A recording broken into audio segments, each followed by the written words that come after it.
Alrighty, so this is going to be chapter 1 of the New Jersey Essentials of New Jersey Real Estate. So this is going to be about real estate licensing. So this is going to be super specific. So if you guys have a question on, anything that happens as far as licensing is concerned, okay, and this is a super New Jersey specific chapter, okay? So a lot of you guys have questions in regards to the test. As to what chapters are really New Jersey specific. New Jersey specific is going to be basically 1 through 3 are very New Jersey specific. So what I'm going to do is I'm going to ask you a couple questions and I'm going to see what you guys think about them. So the very first thing, and what we're going to do is this. We're also going to talk about who needs to be licensed in the state of New Jersey. So who needs to be licensed in regards to real estate, and what are the requirements in the state of New Jersey as far as licensing are concerned, and what are the different license types that we have in New Jersey. So again, this is very, very New Jersey specific. So the first thing that I want to ask you is who needs to be licensed? Okay, who needs to be licensed? So what do you guys think? What do you guys think who needs to be licensed? I'll ask you guys as I'm putting up different scenarios. Okay, for sale by owner. So let's talk about the first scenario right here, okay? For sale by owner, okay? For sale by owner. So it's a for sale by owner. So I'm putting a lawn sign in my house, okay? I'm putting a lawn sign at my house, and I'm ready to I'm ready to basically sell my own home. Do I need to be licensed? Do I need to be licensed for that? No, I got a no from everybody. So that's no. So a lot of people said no on that one. Okay, I don't need to be licensed. All right. So let's talk about another scenario. You ready? My grandmother. Okay. True story. True story. My grandmother and grandfather live on their own. They're in their 90s. They cook their own meals. They even have a blind and deaf dog that they take care of. My grandparents are probably healthier than every single person on this call. It's amazing that I have made it 36 years and I have not known a day where my grandparents aren't healthy. I am truly blessed to be able to say that, but I digress a little bit. So my grandparents, okay, they need help with, they need help putting it on the Mulia Trulia Zulia, okay? So they want to sell it on their own, okay, but they need help, okay? So they're going to say to me, hey, could you go to Home Depot? Could you pick me up the equipment? Could you pick me up the for sale sign? All that kind of stuff. So what happens is this. I say to them, sure, I could definitely help them. Do I need to have a license in order to be able to help them put it on the Mulia, Trulia, Zulia, put the yard sign in the lawn, maybe even advise them as to what price it should be? Maybe I know a lot about real estate. Do I need to be licensed?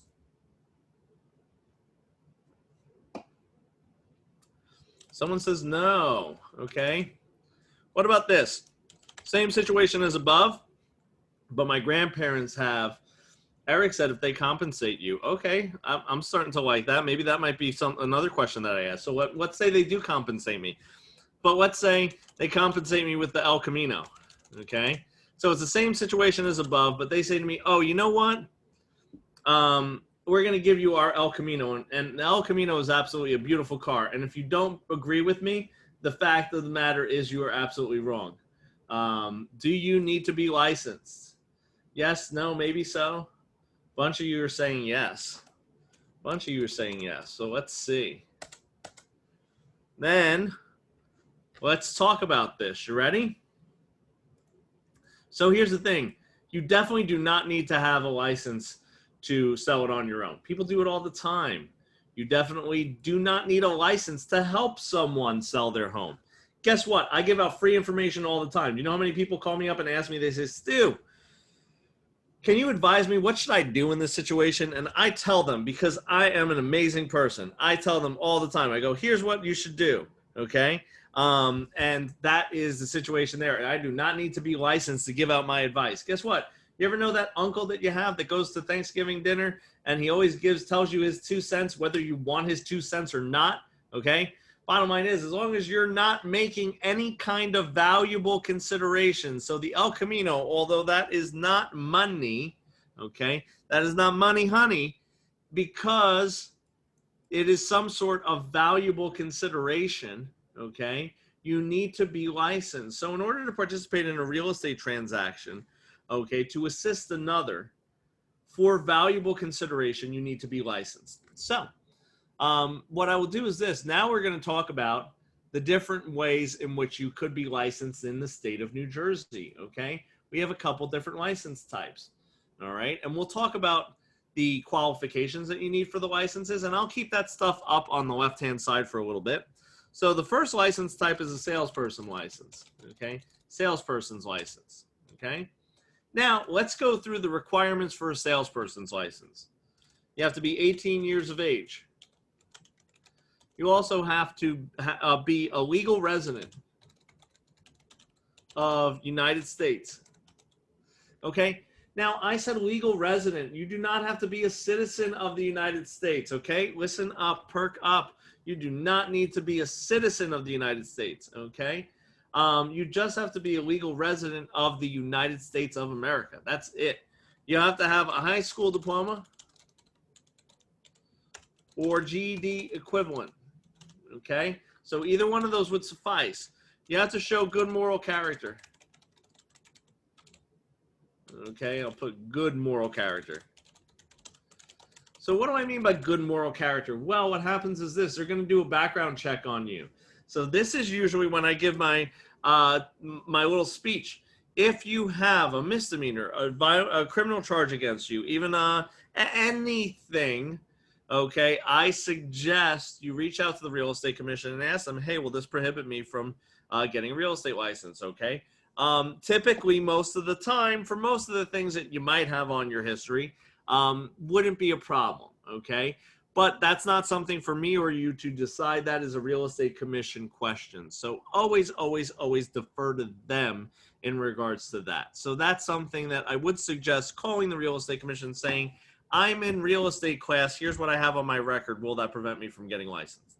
And they'll be able to tell you, oh, you should definitely drop out of real estate school. And in that case, I will miss you.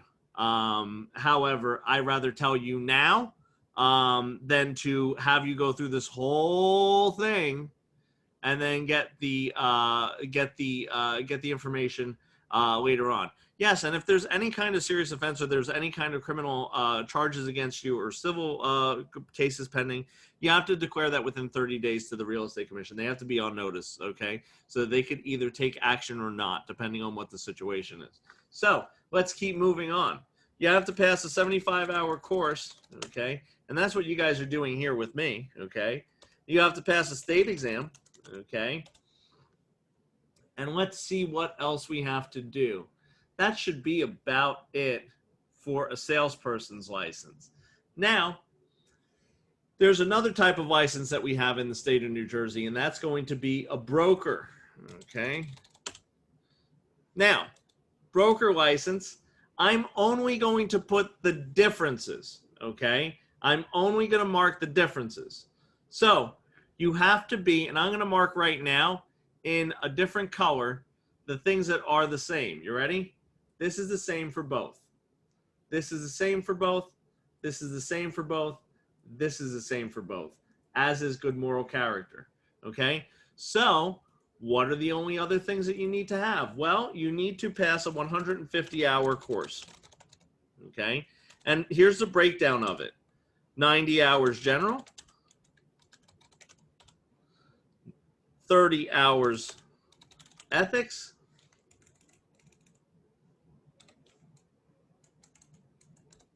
okay, and 30 hours of office management. Then the other thing that you also need is this. You need to have 3 years full-time, uninterrupted work as a salesperson. So you guys are probably thinking to yourself, because you're smart cookies. You're smart cookies. I know it because you're here with me. So you're probably saying, Stu, if they need 3 years full-time uninterrupted work, then they would have to be 21 years of age. Right? That's what you're thinking to yourself. So I said that 18 years of age is what you would need. They waive this, okay? So there's a little asterisk here. They waive this for any honorably discharged veteran with a war-connected wound and disability. So what happens is this: you could serve in the military, get a service-connected wound or disability, be 18 years of age, come back, immediately get your salesperson's license, and then take the 150-hour broker course, okay, right after passing the state exam here. Because here's the thing: you have to do all the requirements still. They're only waiving the experience. And then what happens is you could then pass the state exam and get your broker's license, okay? So does anyone have any questions, concerns, burning desires so far? Because I'm going to start a racy. So someone asked, what do I mean by 30 hours of ethics? What happens is this: the broker course load is broken down into different subject matters, okay? And the subject matters are 30 hours of general education, which would be taught out of a book like this, 30 hours of ethics, which would be at the discretion of the school as to how to administer that. That could be through looking at different cases. That could be doing different, usually it's different case study where you sit there and go, here's something a broker did.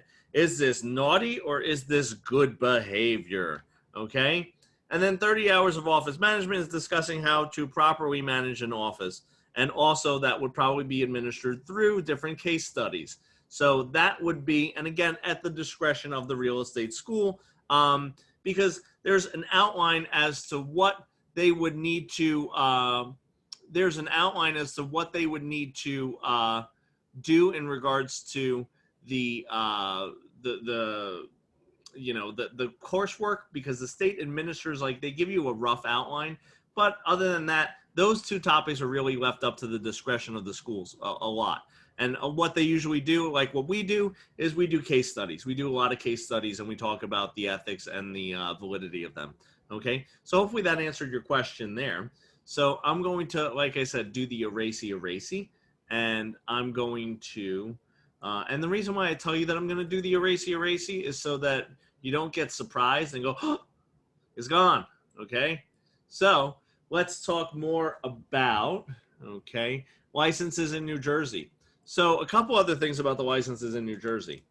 In New Jersey, every license expires every 2 years, okay, on the odd year. So in 2021, so if you guys get your license, okay, this year, your license will expire in 2021, June 30th, okay? Okay, every June 30th, every license expires. If you got your license on June 29th, great, fantastic, wonderful. Yours is going to expire on June 30th, okay? So there is no reprieve for you on that, okay? There is no reprieve, okay? So in New Jersey, every license expires on the odd year every 2 years, okay? Every license. Now, what is the difference between a salesperson and a broker's license? What is the difference between these two guys, okay? So let me tell you this. A salesperson must work under the supervision of what we would refer to as a broker of record, okay?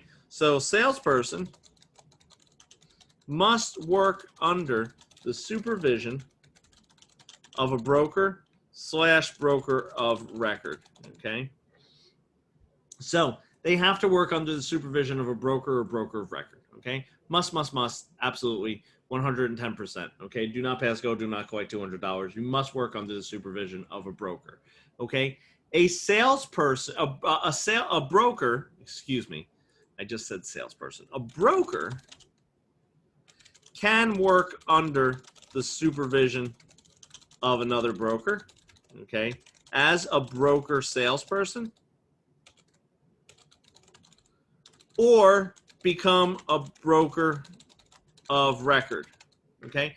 So broker of record basically means that they're opening up their own company, okay? Or they are the designated responsible party for the brokerage in the state of New Jersey. So every single brokerage, every single thing that is going to enter into the legal realm of representing people or working a real estate transaction for compensation or for a fee or for valuable consideration must be licensed as either a salesperson or a broker salesperson or a broker of record. Broker of record is the responsible party for that real estate company. Does that make sense, guys? Let me know. Let me know in the chat. So if I opened up Stu's awesome, amazing real estate brokerage, obviously everyone would want to come work for me because I'm amazing, okay? Secondly, I would be the broker of record. And what happens is when we get into chapter 2, we're going to talk about the different ways in which the brokerage has to operate, different things that they have to do, all that kind of stuff. So that's when we're going to learn more about that stuff, okay? So what we have here is salesperson, we've outlined. Broker, they can work as a broker of record or as a broker salesperson. What happens is this, and keep in mind this, I want to just make sure that I make this clear. A broker salesperson and a broker license is not different. There are no separate set of requirements, okay? There is no separate set of requirements. It's the same license, it's just what you're opting to do. Right now, Stu has a broker's license. Stu opts to work for another broker. That's Stu's primary choice, okay? If given the choice, I would rather see someone else be responsible, okay? I don't want to take responsibility, okay? So what happens is this. I choose to work as a broker salesperson whenever I usually work for somebody, okay? So that is my choice, okay? So that is the situation there. Now, the other thing that we have to talk about, all right, is that every 2 years in the state of New Jersey, there is a 12-hour continuing education. Let me put that smaller, 12-hour continuing education requirement to renew. So what happens is this. You basically have to say, hey, I did my continuing education. 2 of those hours have to be in ethics training, okay? So where do you go for that? You could go to an amazing, awesome, sweet, wonderful guy like Stu for education like that. I do offer the continuing education, okay? So guess what? If you get your license before January, okay, before January, you will have to get continuing education requirements, okay? Your license will expire in June. You will have to do that. If you are within a 6-month window of when your license expires, and that's when you become licensed, you will not have to sit for a 12-hour continuing education requirement this go around. But in 2023, I will see you guys bright and early, wonderful, and getting ahead of the curve. So that is the situation there in regards to the license types. One more thing that I want to add for New Jersey, okay, is this. Okay, we will talk about the irrevocable consent to be sued in New Jersey. If you are an out-of-state candidate, meaning that you live in a state other than New Jersey, okay? And does this happen a lot? Yeah, there's a lot of people, especially on bordering states that live in Pennsylvania, that live in New York, that want to get licensed in New Jersey. That is all well and good, and that is something that you 100% can do, and they encourage that. However, you need to sign what is referred to as an irrevocable consent to be sued in the good old state of New Jersey, okay? Which basically means that you're not going to ask for a change of jurisdictions if there's a lawsuit that comes up where you were named as a party to it, okay? That you're not going to say, oh, I live in Florida, I'm not going to New Jersey. Nope. You get sued in New Jersey for doing business in New Jersey. You are coming back to the Garden State. Thank you very much. Have a great day. Any questions, concerns, burning desires before I do erasey? Let me know. Yes, no, maybe so. Dash of vinegar? No? Okay. So what we'll talk about then is this. As I erase all this stuff. Okay. Yeah, I see a couple people giving me the thumbs up. Thank you so much for letting me know. And also, guess what? A thumbs up lets me know that you guys are still with me, that you haven't fallen asleep on me. Even though, guess what? And I tried, and here's what I'll tell you about, my classes, the lectures that I do here. The the whole purpose of these is they are not the most in-depth version of what of the material, okay? This is an overview of what you should be getting out of the chapter. This is like the most important stuff. This is the Cliff Notes version. I fully support that you guys go back and read through the book, because the book is a more detailed, more in-depth version. But what happens is I like to expose you to how the wording is so that you understand it, so that when you're going through and reading the book, it's not foreign material to you, okay? It's not material that you sit there and go, I really don't understand what they're saying, right? So I'm trying to give you the Cliff Notes version so that you can have an easier time chewing on the material when you get to the book. So that being said, let's talk about the New Jersey Real Estate Commission. And it's usually abbreviated the NJREC. So get used to seeing the acronyms, the short form version of a lot of things. So the NJREC consists of 8 members, okay? And they are a division. They're actually a department, excuse me, of the New Jersey Department of Banking and Insurance. No, now that I wrote that, I want to say division. Same thing, just semantics, and I'm sorry. So they are, and they abbreviate New Jersey Department of Banking and Insurance as NJDOBI. So get used to seeing that as well. And let's talk about what they do. So who wants to take a stab at what the Real Estate Commission does? Okay, what do they do? What is their role in this whole entire thing? Anyone want to take a quick stab at it? Yes, no, maybe? Dash of vinegar? So, here's what it is, okay? They regulate business. So here's what they do. They are definitely a regulating body, okay? They enforce, okay, a real estate licensee activity laws, okay, and regulations, okay?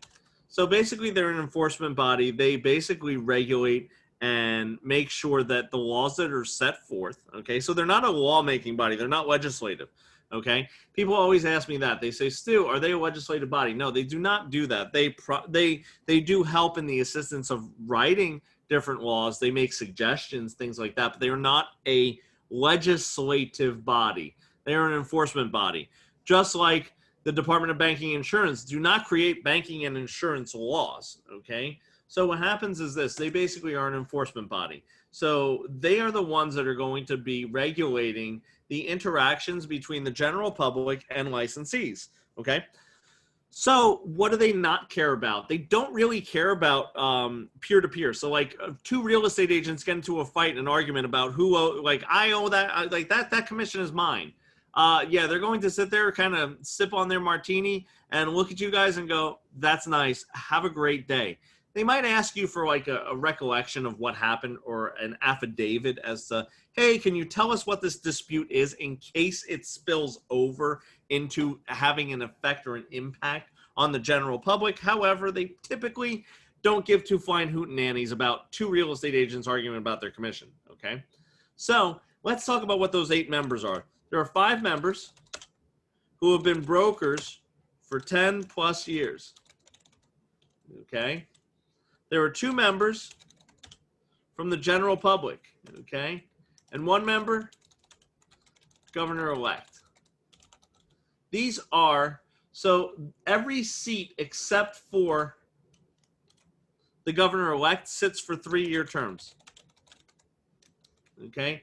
Governor-elect has no defined term.